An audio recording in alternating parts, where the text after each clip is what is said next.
I cannot stop thinking about this story. I could not stop thinking about it. For you guys on here right now, I know you've seen this video, but don't spoil it because Jen has not. Okay. Unless, is this one of the ones, the headlines we covered? Yeah, but we were like, I'm going to stop reading this right now because I really want to cover it.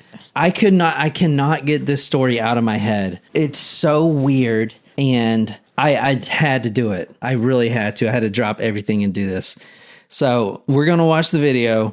I don't know if Jen's seen it on TikTok or whatever, but if she has, I don't know, just act like you haven't.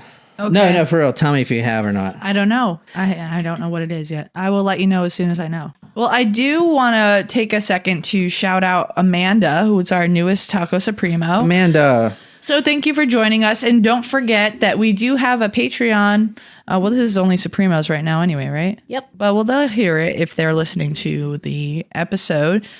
So if you feel inclined to donate or support us, we would greatly appreciate that because we literally could not keep doing this without you guys. And we wouldn't want to. So if you are a Taco Supremo, it's $10 a month. You get 3 stickers, you get a comic, you get a handwritten card from us. And if you sign up for the full year, we still have a few Lieutenant Kenda photos left, but that is for the full year subscription if you pay up front for the full year. And then if you want to join as a small taco, if you can't do $10 a month, we totally appreciate that and know that, sometimes money is tight. But $3 a month will give you a small taco. You get, we'll shout you out, and we really appreciate you guys. And also, if you're a Supremo, you get special access to these live stream episodes, which not everyone gets. And you can kind of interact with us as we tell the story. So we have a great community. You have access to the Discord if you're a Supremo.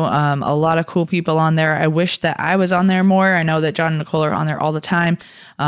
But it is fantastic, and we love you guys. So if you want to support us in any way, you can go to talkmurder.com, or you can go to patreon.com/talkmurder. I don't know. Surprise shots. We don't know what they are because they're a surprise. Cheers. Shot number 1. Oh, fuck. How are you saying that was bad? Shot number 2? Because I'm a puss, dude. Was that peach with what? I don't want to take this other shot. Peach with melon. Oh, this will be good. I know, but I got heartburn. Oh my God. This is butterscotch. I got heartburn. Hot burn.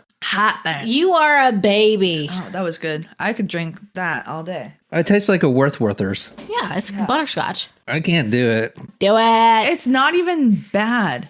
I know, but it's the principle. Shram, his heart burns because it's big and sensitive.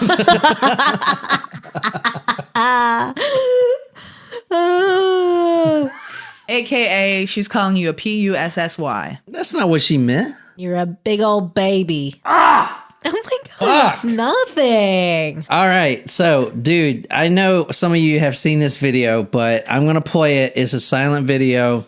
It's security cam footage. I'm going to narrate the whole time what's going on. And let me know if you've seen it, Jen. But a lot of y'all have seen it. And since we've watched it on the headlines like 2 weeks ago, I have not got it out of my mind at all. Because anyway, I'm just going to play it and see what you guys think. There's this man right here. He's got khakis, yellow beanie. He is checking into an airport. This is Salt Lake City Airport. He is a normal looking kid, 30-something years old, nothing special. He's seen running through the airport here. He's going to be late. He's going to be late to his flight. He is seen kind of wandering around, kind of doesn't know where to go. At this point right here in the video. That's Delta. Yeah, he's going for a Delta flight. This is in Salt. I could tell by the employee's uniform because my mom used to fly for Delta. Well, it also says Delta on the wall. So you can't see that. So at this point, this man has just been told that he has missed his flight and he is having some sort of confrontation. He takes off running. He is running through the airport now. He has left his baggage. He has no baggage with him. He sits down on the floor of the airport. He takes his shoes off. He is wiping the sweat off of his face. His shirt was zipped down. He looks very distressed and kind of out of place. He is now in the terminal where he was supposed to get on the plane, but he missed his flight, so he's at the gate. And he is waving off people. He's walking around. And the kid, he looks like a normal guy, like a normal, nice guy. He is now talking to a custodian. He's asking a custodian how he can get out to the tarmac. He tried to open the door, but it was locked. He then takes off running again. He runs to another door, a security door, and he is violently trying to rip the door open by its handle. And he actually falls on his ass at one point. He can't do it. He goes over to the window. He starts beating on the window, trying to break the glass. He's now throwing his shoes at the glass. He really wants to get outside to the tarmac. His shoes are off. He picked them up. He's walking back through. In the next scene, this is all security camera. He kicks the door, the emergency exit door open. The lights turn on. This is the emergency exit. The lights are on. He goes out of the emergency exit door, and the next shot we see, he is on the tarmac, and he is in front of an airplane. This is an Airbus airplane. You see him running. At this point, what you don't see is he is completely naked at this point, butt naked. He has no clothes on, no shoes, and he is seen running on the tarmac towards the airplane. And at the very last second, he jumps into the running engine of the airplane. Oh, shit. So I didn't realize the naked part. So you see it again. He's running through you see him on the tarmac, and he runs full speed like he is just destined to get somewhere.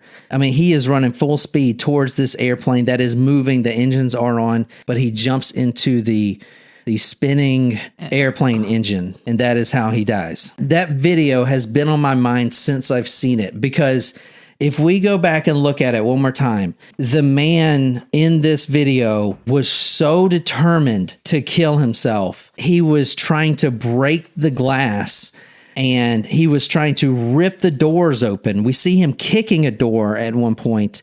He falls on his ass. He's trying desperately. He wants to jump in that engine so bad. He's beating on the window. Like, what is going on in this guy's mind? I wonder, like, yeah, I mean, it's so sad that we don't have any answers because it's all going on in his head. Like, the first question that comes to mind is like, what would he have done if he was on the plane? Was he determined to kill himself because he missed the plane, or did he have some like motive that he was going to try to? Because you saw the video recently of the door flying off the window of that plane, right? Yeah. Like, what did he have? But that was an accident, wasn't it? It was, but I mean... So you think he's trying to do some terrorism? No, I don't know. I'm that's a question, though. Like, what was going through his mind? Like, did he become suicidal because he missed his plane? Or was he suicidal before he took...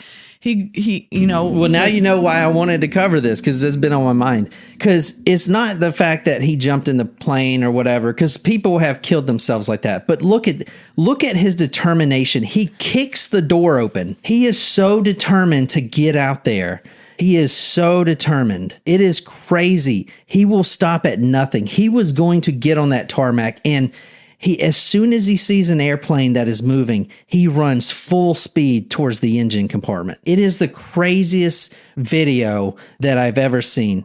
I mean, just the determination of this guy. So I wanted to know why. Like, why? What the hell went on? Why did he do this? We don't. We will never have an answer to this because he's the only one that knows. Like, he's the only one that knows. Well, I did do some research on it. Oh. When John said it was a short case, it was like, let's watch the video. That's the end. The end. So that's a terrible way to die, man. That's fucking brutal. Yeah. I did look up some other cases. There have been other people who have committed suicide by jumping into an airplane engine. Really? One of the first cases I've seen that we'll talk about was in 1980. This happened. Wow. And obviously we don't have video or anything then, but we know this has been happening since the 1980s. But for someone, even if you do have suicidal ideation, for you to just, oh shit, let me jump in an airplane engine. It is so violent and brutal that way to die. But it's also immediate. Like I don't imagine it would take long to die. Like, you know what I mean? Like it's true. And that's it's true. almost, I wonder, like when he's having the confrontation with the person, and then he like tries to open the door, like was he trying to get out to the tarmac to kill himself, or was he trying to get to the gate to try to get onto the plane? You know what I mean? Like, was it when did he decide that he was going to take his own life? You know, interesting. The video I just showed you happened around 9:52 p.m. Monday night, January 1st. The new year just started, this 2024, 3 weeks ago. The new year hit, and that Monday night, 9:52, wherever you guys were, this man was running through the airport. A store manager actually calls the police over a disturbance. The whole video... A store manager? Yeah, you know how there's stores in the airport? Oh, okay. Yeah. So one of those gift shop stores, the manager calls the police over a disturbance. This is at the Salt Lake City airport. So what you don't see in the video is all the sirens and all the flashing lights and all the cop cars and a lot of cops running through this airport to get to this guy, because they didn't know what he was going to do. Yep. But he was acting crazy, as you saw. He was running full speed, no shoes on.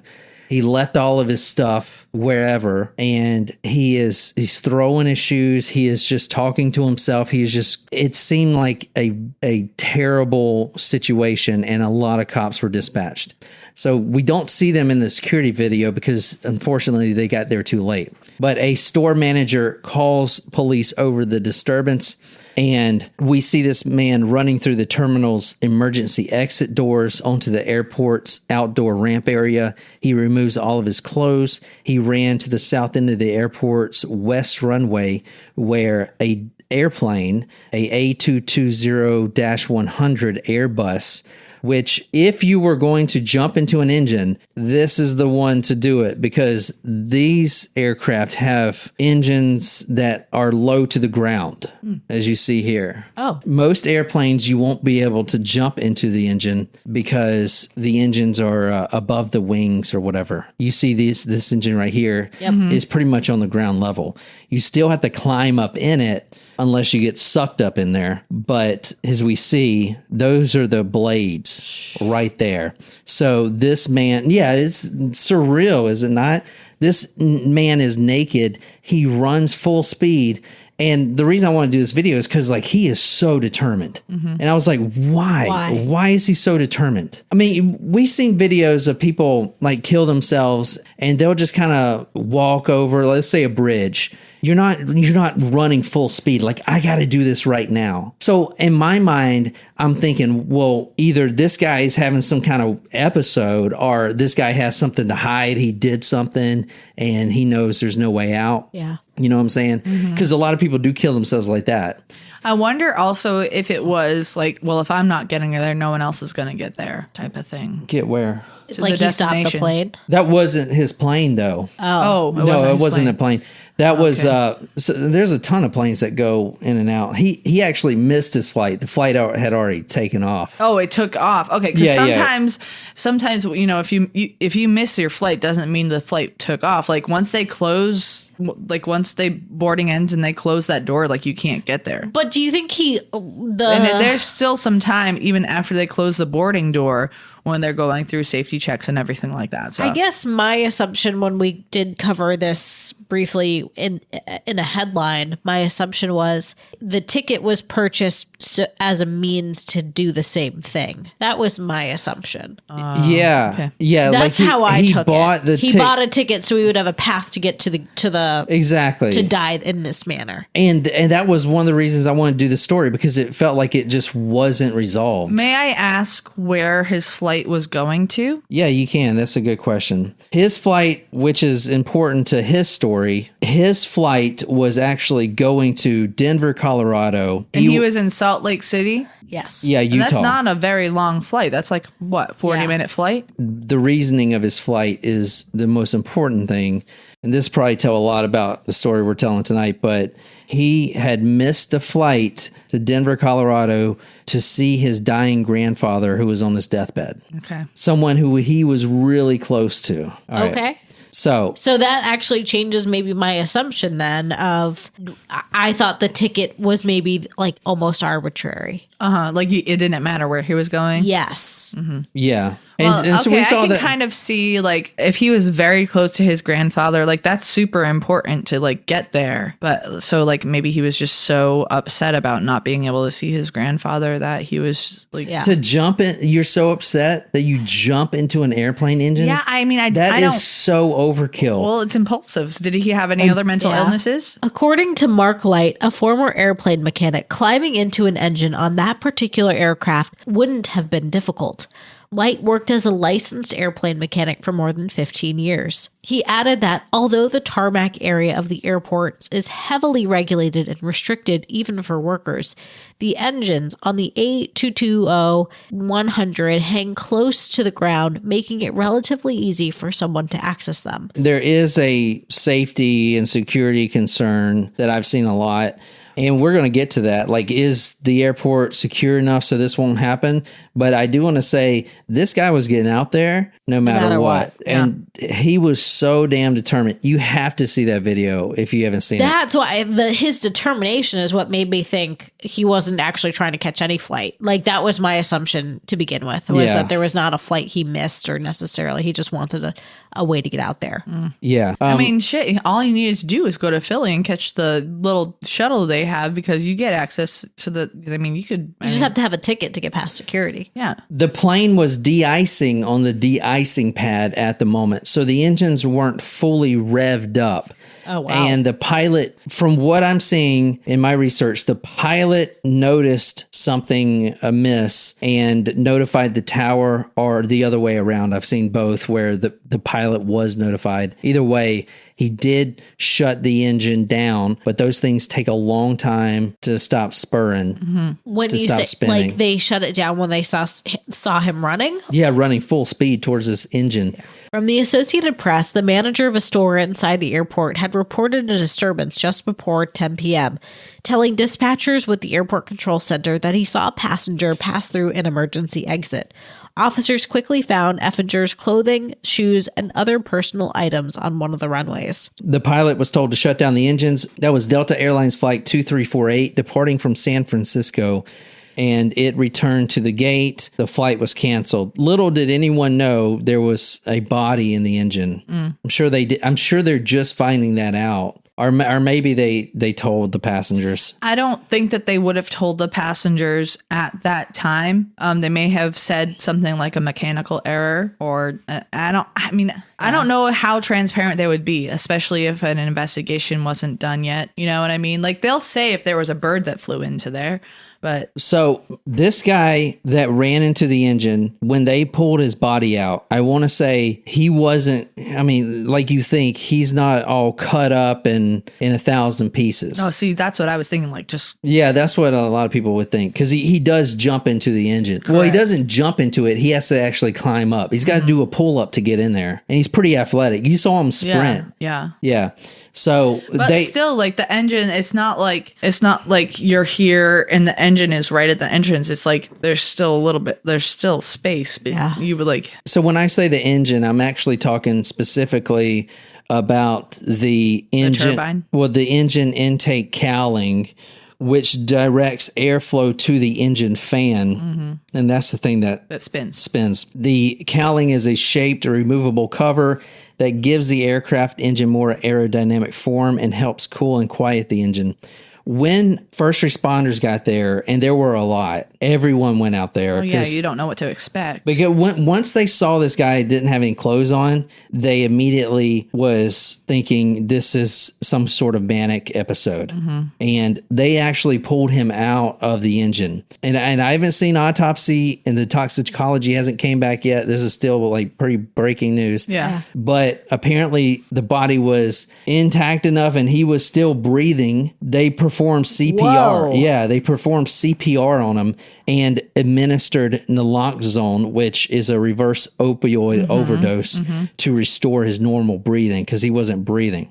And unfortunately, that didn't work. I don't know what shape his body was in. I will say that fan was spooling down. I thought he died instantly. That's what I would have thought. Yeah, that's what it looks like. From a statement given to CNN, when officers arrived at the plane, they found Efinger unconscious and partially inside one of the commercial plane wing mounted engines, which were still rotating, police said, noting the specific stage of engine operation remains under investigation. So I don't know what partially inside means. Yeah. I'm kind of scared once they if they do release the autopsy report, what his body look like. But, they cut the video before he climbs in. So they leave you kind of thinking he just jumped in there and he's like 1,000 pieces. Yes. But he crawled in there and,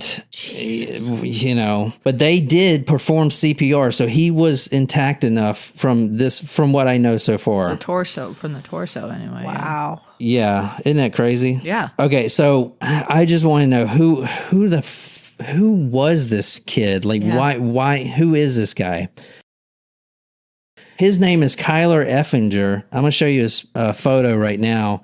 This is the most normal, nice guy you've ever would meet. Not a terrorist, a normal guy who was sweethearted from what everyone says, sweethearted, but, and this goes for a lot of cases, bullied relentlessly when he was younger. He had bipolar disorder. The family thinks that this was a manic episode. And I'm going to tell you kind of why. This man is 30 years old. He missed a flight to see his dying grandfather. I found this guy's YouTube channel on the internet. He had posted a video. This is from 2014.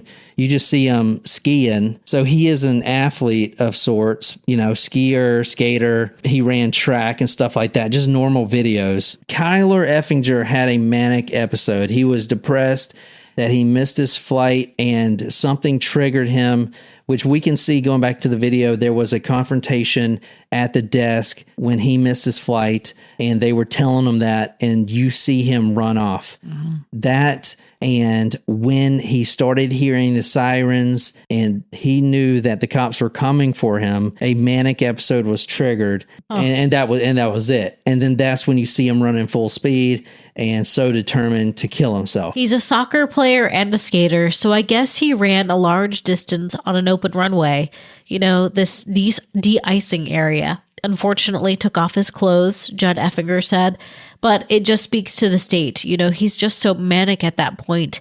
He didn't have any rational thoughts. It's just too bad that, he was able to, in the state, Jude Effinger said, they weren't able to get to him fast enough. And the sergeant did tell us yesterday, we're so sorry we didn't get to him fast enough. You've got all these lights and, you're in trouble now. And somehow he chose to crawl into the last little cave he could find. And it happened to be a jet engine, Judd Effinger said.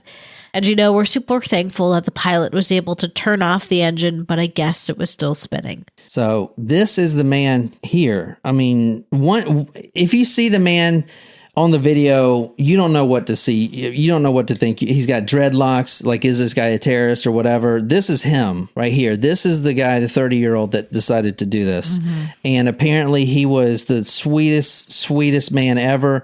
He just had a freaking episode. This is another photo of him right here. Just a normal guy. And that's what really puzzled me about this. The toxicology report hasn't came back yet, but he did have a medical marijuana card that he used to self-medicate himself for his bipolar disorder. According to his mother, Lisa, and Kyler is 30 years old, or was 30 years old when he killed himself. In high school, he was relentlessly bullied. According to the mother, Lisa, quote, this is telling, quote, his bullies used to tell him he needed professional help, end quote. Your bullies are telling you to go get professional help. That's bad. She thinks that the reason he never got help for his disorders was because that would be, quote, validating those bullying claims. Yeah. You know what I'm saying? Yeah. Mm-hmm. Judd Effinger said that his son Kyler Effinger was diagnosed with bipolar disorder 10 years ago. He said it was triggered by severe bullying in high school. Kyler's sister, Anneke, said that the news of his dying grandfather hit him really hard. And like I said, he was actually on the way to see his grandfather. So here's what we know. This guy who has a history of mental health disorders was triggered because he missed his flight. That was the first trigger. He calls his father when he misses the flight, and the father actually says, I kind of knew this was something like this was going to happen. So that is telling too. But he misses the flight. Has a confrontation, which we see on the video. It's not, he's not yelling or anything. He's just agitated. He starts running. He takes off his shoes. Then you see the store manager call the cops. Then he hears the sirens and the cops running through. And then that was it. And at that point, he decided that, his outcome, that's his outcome. Can you read what she says about him losing the grandfather? It was really just totally flipped a switch for him. And he just is so fragile in that way. Like his line between being okay and not okay is so thin, Annika Effinger said. It's really fucking sad. It is. Yeah. It is really sad. Now, there's two types of bipolar disorder. So I wonder which one that he had. But when you think bipolar, and bipolar is kind of used sometimes as a negative connotation to it. When you think that someone has mood swings and it's just mood swings, and they're, you were like, oh, they're bipolar. You don't know which one they're going to get. But the way that bipolar disorder works, so you have depressive episodes followed by manic episodes. And it's not necessarily like you're depressed 1 minute and the next minute you're manic, right? Like you could be depressed for days, weeks on end, and you could be in bed and not want to do anything and be depressed. And then when you have these episodes of mania, high energy, euphoric almost, yeah. And, so if he was, I don't know if missing the flight could have triggered a manic episode. Maybe he was already in the middle of a manic episode and he was thinking irrationally. Maybe because but it's not usually something that flips on a switch like that. So if he was in the middle of a manic episode, or maybe he was in the middle of a depressive episode, that's what he was doing. But if you have bipolar disorder, it's not like you're sad, you're happy, you're sad, you're happy. It doesn't switch on like that. There's two types of bipolar disorder. So that's interesting. I didn't know that. So you're basically saying that when he could have already been in a state when he got to the airport. Because I don't know the psychology. So I'm just like, okay, maybe that just triggered him. Because he looks so determined, does he not? I mean, he does. But I mean, he could have already been in the middle of it. And like when you're in a manic episode, doesn't necessarily that you're always thinking irrationally. Yeah. But I mean, so like maybe he was feeling okay and like he was like, and who knows how, like if your grandfather's on their deathbed, like that's not something that you have a lot of time to plan for. You know what I mean? But like maybe he was in the middle of a manic episode. It's like, I'm going to go see grandpa real quick in Colorado or, whatever. Yeah. And he was already in that state. And because of the fact that he was in a manic state, he was already thinking impulsively. So, yeah. Here, you can read his obituary if you want. All right. So this is for Kyler Effinger, June 1st, 1993 to January 1st, 2024. Kyler Lydens Effinger, 30, beloved son, brother, grandson, nephew, cousin, and friend, was taken from us suddenly and unexpectedly on January 1st, 2024. Kyler was born in Carlsbad, California on June 1st, 1993, the first child of Judd and Lisa Lydens Effinger. Soon thereafter, their family relocated to Park City, Utah, where Kai became the loving big brother to siblings Anneke and Reinhold. Kai was full of enthusiasm and was completely fearless. He was known for his big heart, and his superpower was love. Love for both his family as related by blood and his family consisting of countless friends, including his cherished dogs, Sundance and Quicksilver. To be close to Kyler was to feel his genuine care and affection. He touched many lives with his easygoing, good-natured character. He will be missed by so many who loved him. Kyler enjoyed having been raised in the mountains and living in Park City. His passions included soccer, skiing, hiking, longboarding, and music, especially reggae. Through living with a bipolar diagnosis for more than a decade brought many challenges, it never impacted Kyler's intellect or his capacity for love. Kyler is survived by his parents, Judd and Lisa, siblings Anneke and Reinhold, and his beloved grandfather, Jerry Effinger, and wife Lynn, as well as special and loving extended family. A service for Kyler will be held on Thursday, February 1st at 3 o'clock p.m. at Park City Community Church, with a gathering immediately following in the church's fellowship hall. In lieu of flowers, please consider donation to the St. Luke's Wood River Foundation in Ketchum, Idaho, designated for mental health in memory of Kyler Efinger. I can't imagine ripping all your clothes off and getting, because I used to be in aviation, and dude, that was my biggest fear, is to walk into the tail rotor and not know, because you can't see it. You know, the tail rotor on a helicopter, you cannot see it spinning. It's spinning so fast, so it's like invisible. So sometimes I'm like, shit. I mean, and people get disoriented, so they get turned around and then they walk straight into it. That is a huge fear, was a huge fear of mine. Yeah. So I cannot imagine. Just the way he was running, it was just, oh my God. It's very different than what I thought it was going to be, having just seen the video. So what did you think it was going to be? I thought it was someone who was just super suicidal, and didn't know any of the background, but I didn't even realize that it was like a real ticket or a real missed flight type of a situation that may have contributed to it. Yeah.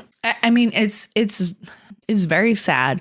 But like when I think about getting onto an airplane, like when you're on the jetway, you don't even realize how high up you are until you get to the point where you're like plane jetway and there's like a 2-foot gap. You know what I mean? Like, even if they if he made his flight, like what, I wonder if if he was bipolar and that was, I mean, I don't know. It's just a very sad situation. Yeah, no shit. And maybe avoidable. Like maybe it didn't need to happen. I wonder why he was late for his flight. Yeah. Mm. Yeah. Maybe he was in a manic state already and he was just like, like whatever, flight, whatever. Yeah. And didn't, I don't know. You never know. And like I said, like sadly, we won't have concrete answers because of what he suffered from and because he took his own life. So you know what this case reminds me of? I know it's not The garbage chute. No, it reminds me of that kid who died recently because he was bullied and he 10 kids beat him to death. I think his name was his name like Jonathan Lewis or something? Yeah. I don't know why it reminds me of that, but it's just, Jesus Christ, man. I mean, I never thought the bullying was this bad, but apparently it's fucking terrible. Holy shit. Sure. See, for me, it reminds me of the garbage chute. I forget her name. The one in Australia. Handchuck. Oh, Phoebe Hensuck. Yeah, it reminds me of that. Yeah.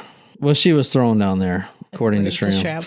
So honestly, that's all in that story. That's all there's out there. The toxicology and the autopsy hasn't came back yet. And it's fucking crazy, man. I mean, very, thanks guys for being here. And I'll be on the Discord.